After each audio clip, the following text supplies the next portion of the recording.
Risotto is one of my favorite alternatives to some of the more traditional carbs that I have with food.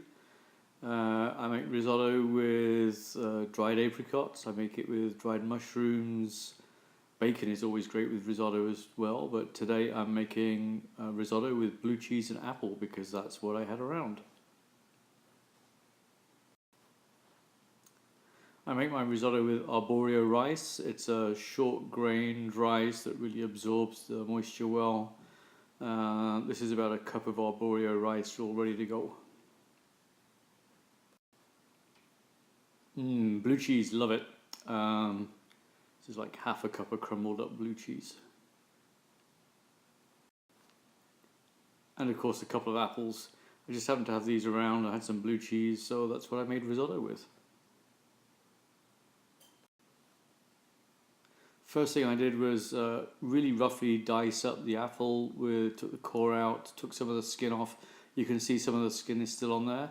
And there's a little bit of lemon juice in there as well, just to stop the apple from discoloring.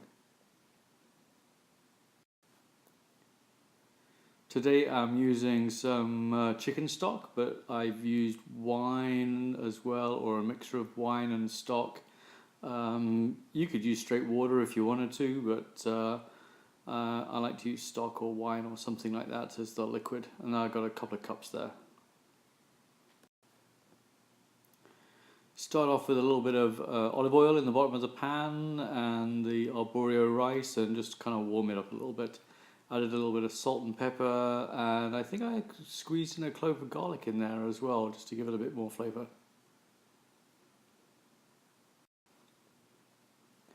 Then I added in about half the apple and some of the stock, and added just more stock as I needed it. And the idea of putting half the apple in first and half the apple later is that the first half apple gets all mushy and flavours into the rice, and then the last apple that you add stays crisp. So this is the risotto is pretty much cooked out by now, and I'm adding the last of the apple and the blue cheese.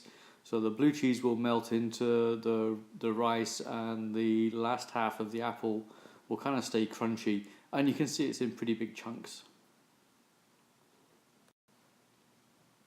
And here's the finished risotto.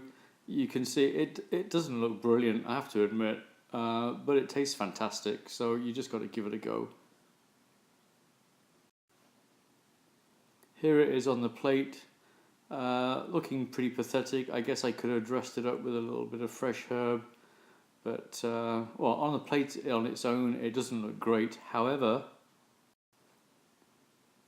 you add a couple of barbecued pork chops and a few pork rinds and some nice beer, and what a great meal. It was absolutely yummy.